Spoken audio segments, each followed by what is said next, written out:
My dear Shine family members, good morning. Shine family members, इस voice note में मैं तीन इंपॉर्टेंट चीज़ों पर फोकस करूंगा और मैं चाहूंगा कि अपने ज़्यादा से ज़्यादा कस्टमर्स तक आप इस वॉइस नोट को पहुंचाएं। सबसे पहले अपडेट मैं आप सभी लोगों को कोर्ट केस का दूंगा। कोर्ट केस में क्या कार्रवाई हुई है और आगे कोर्ट केस में किस तरह से लोग जो इन्वॉल्व हैं उनके लिए कंपनी के पास क्या नीति, क्या प्लानिंग है। इसके साथ साथ लीगल में अगर कोई चला गया है तो लीगल पे जो हमारे पास मेल आ रही हैं या जिस लीगल उस पर हम काम करने जा रहे हैं उनमें कंपनी के आगे क्या नीति है। और इसके साथ अगला, ज़मीनों पर जो आज काम चल रहा है लायबिलिटी उतारने का, उसमें हमारी अब तक की प्रोग्रेस क्या है और हमारा लक्ष्य क्या है। सबसे पहले मैं लीगल पर और कोर्ट केस पर आता हूं। कल माननीय न्यायालय में हमारे केस पर सुनवाई थी और जो केस चल रहा था उस पर,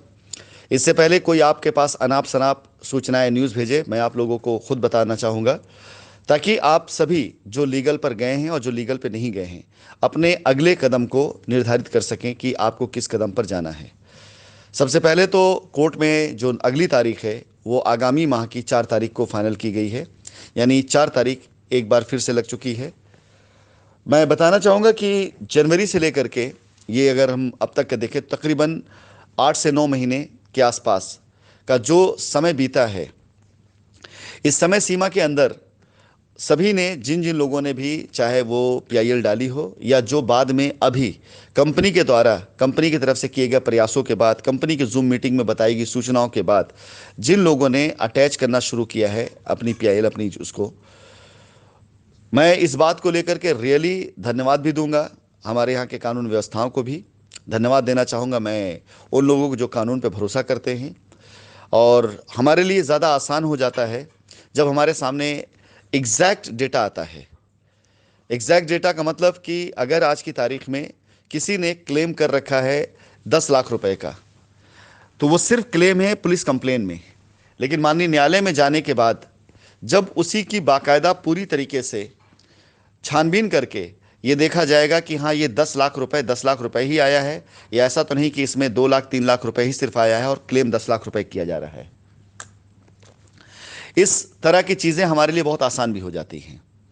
और मैं पूरी तरीके से तैयार हूँ, सक्षम हूँ अपनी पूरी लायबिलिटी को उतारने के लिए, और उसे मैं उतार भी सकता हूँ और इस तरह के सारे सारे केस को ख़त्म भी कर सकता हूँ। लेकिन न्यायिक प्रक्रिया में आने के बाद हम सभी के सामने न्यायिक प्रक्रियाओं से ही चलने का रास्ता बचता है और उसी प्रक्रिया से चल करके हम इन सारी चीज़ों को ख़त्म कर सकते हैं। फिलहाल माननीय न्यायालय के अंदर जो बातें हुई मैं उनको आपके सामने रखना चाहूँगा कि लोगों ने अपनी तरफ से दुनिया भर के क्लेम किए हुए थे, किया ही है, लेकिन कानून व्यवस्थाओं में इंसाफ सभी के लिए है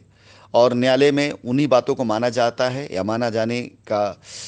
अब तक प्रावधान रहा है जो साबित हो सके, जो पेपर में हो, जो डॉक्यूमेंट्स में हो। तो फिलहाल आज की तारीख में हमारे सामने एक लक्ष्य है कि जितना हमारे सामने निकल कर डेटा में आया है कि हमारे ऊपर लायबिलिटी है, हम अपनी एसेट, अपनी संपत्ति उतनी दिखा सकें, और जिसे हम बड़ी आसानी से दिखा सकते हैं,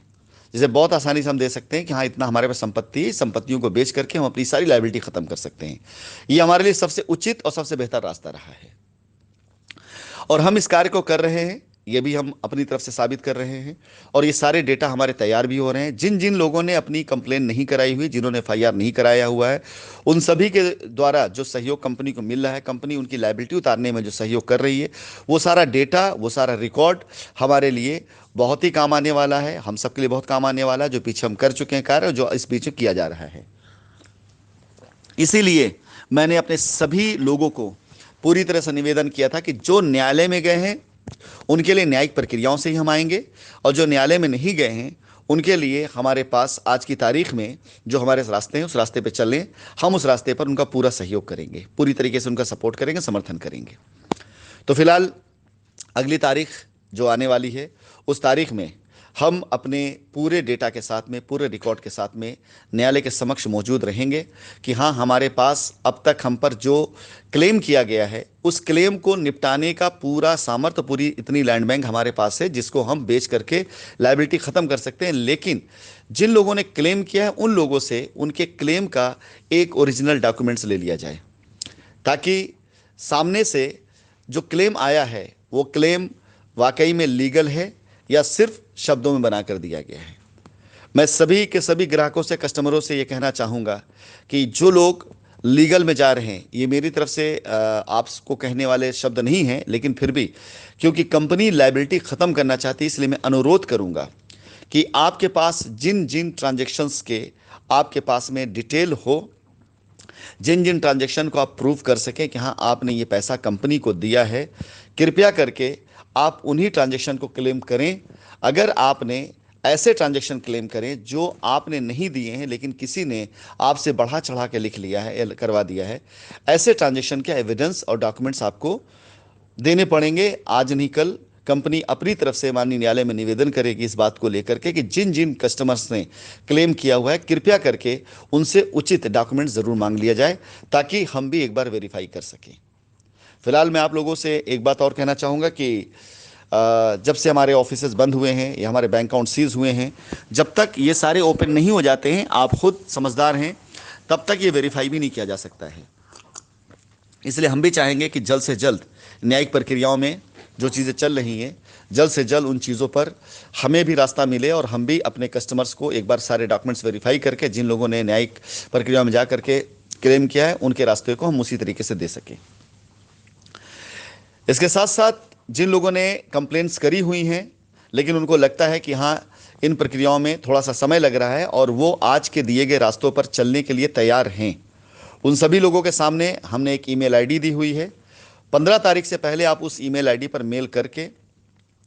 अब मैं इस चीज़ के लिए ज़्यादा आप लोगों से निवेदन करूंगा, आग्रह करूंगा, क्योंकि हमारे पास 1 माह का समय है और इस 15 तारीख के अंदर अंदर वो लोग जो न्यायिक प्रक्रिया में जा चुके हैं, यदि उनकी मेल आ जाती है, अपनी पूरी टीम के साथ तत्परता के साथ लग करके उस क्लेम को पूरा ख़त्म करेंगे और ख़त्म करके पूरी तरीके से हम एक बार फिर से अपने कस्टमर लायबिलिटी फ्री करने का प्रयास कर रहे हैं और करेंगे। 15 सितंबर के अंदर जिन लोगों ने न्यायिक प्रक्रिया में जाकर के चाहे एफआईआर किया हो, चाहे वो कोर्ट केस उनका हो, अगर उन्होंने वहाँ पे कोई भी एक्शन लिया है, यदि वो अपने केस को वापस लेना चाहते हैं, यदि समझौते पे आना चाहते हैं, कंपनी के द्वारा दिए गए जो भी रास्ते आज की तारीख में अगर उस पर सहयोग करना चाहते हैं, तो कृपया करके अपना मेल करें। 15 तारीख से लेकर 30 तारीख के अंदर अंदर हमारी लीगल पैनल आपसे कनेक्ट होकर के आपके साथ एक कंडीशनल ड्राफ्टिंग करा करके आपका काम भी करा के देगा और केस को भी वापस आपको लेना रहेगा और केस वापस लेकर के आप जो अपनी लायबिलिटी को फ्री कर सकते हैं। ये सारी बातें आपसे बातचीत करके तय हो जाएंगी, निर्धारित हो जाएगी। इसके अलावा आज का जो रास्ता मिल रहा है कंपनी की तरफ से, यकीन जानिए कंपनी अपने करोड़ों रुपए सिर्फ इसलिए इन्वेस्ट कर रही है कि अपनी लायबिलिटी खत्म कर सके। 2, 4, 5, 10 करोड़ रुपए डाल करके कस्टमर को दे करके लायबिलिटी नहीं खत्म की जा सकती, लेकिन 10-20 करोड़ रुपए अगर कंपनी ज़मीनों पे डाल देती है तो तकरीबन हमारे 100 करोड़ रुपए के लैंड बैंक वहाँ तैयार होते हैं, जो ऑलरेडी एडवांस दे रखा है हम लोगों ने किसानों को। और वहाँ पर वो 100 करोड़ का लैंड बैंक जब तैयार हो जाता है, साइट डेवलप हो जाती, सारी चीज़ें हो जाती, तो आपको खुद अच्छा लगेगा। आप खुद साइटों पे जाएं, आप जाकर देखें बारिश रुक चुकी है, अब आपको दिखाई देगा पैराडाइज गार्डन हो, चाहे नेचर वैली हो, चाहे शाइन वैली हो, चाहे वैदिक विहार हो, चाहे पोलस्टार 1 हो, चाहे पोलस्टार 2 हो, इन पर जब आप जाएंगे तो आपको दिखाई देगा कि वहाँ की आभा, वहाँ का सब कुछ बहुत बदल चुका होगा। अपनी लायबिलिटी को वहाँ ख़त्म करना चाहेंगे तो बड़ी आसानी से ख़त्म हो जाएगी, और अगर नहीं ख़त्म करना चाहते अपनी लायबिलिटी, थोड़ा सब्र करेंगे, इंतज़ार करेंगे। यकीन जानिए कंपनी इसलिए पैसे नहीं खर्च कर रही कि बस वहाँ पे कुछ लोग लायबिलिटी ख़त्म करना है, बल्कि इसलिए खर्च कर रही है कि कंपनी को खड़ा होना है, कंपनी को काम करना है। तो अगर कंपनी करोड़ों रुपए खर्च करने की बात कर रही है तो जाहिर सी बात है कि उन करोड़ों रुपए से कंपनी अपने अस्तित्व को ही नहीं बल्कि अपने कस्टमर्स की लायबिलिटी को ख़त्म करके अस्तित्व को बनाना चाहती है। फिलहाल इन 3 पॉइंट्स पर मुझे बात करनी थी और अब न्यायिक प्रक्रियाओं का ही मैं इंतज़ार कर रहा था, आज की डेट का इंतज़ार कर रहा था। डेट लग करके अब जब चीज़ हो चुकी तो मैं आप लोगों से इस रविवार को आप लोगों के साथ जूम मीटिंग में ज़रूर कनेक्ट होऊंगा, क्योंकि तारीखें नहीं लगी थी कोर्ट की, इसलिए मैं अब तक जूम मीटिंग नहीं कर रहा था, और साथ ही साथ बारिश होने की वजह से डेवलपमेंट नहीं थे वहाँ पर साइट पर, इसलिए भी मेरे पास कहने के लिए कुछ नहीं था। लेकिन आज हमारे कई ऐसे सहयोगी साथियों ने FIR वाले केस के कुछ कस्टमर्स का कन्वर्जन कराना शुरू करा दिया है। FIR वाले कस्टमर्स की उन्होंने FIR वापस लेने की प्रक्रिया शुरू करा दी है, इसलिए मैं इस जूम मीटिंग में जरूर आऊंगा, लीगल पे चर्चा करूंगा, लीगल बात करूंगा, साथ ही साथ कन्वर्जन और लायबिलिटी खत्म करने की बात करूंगा।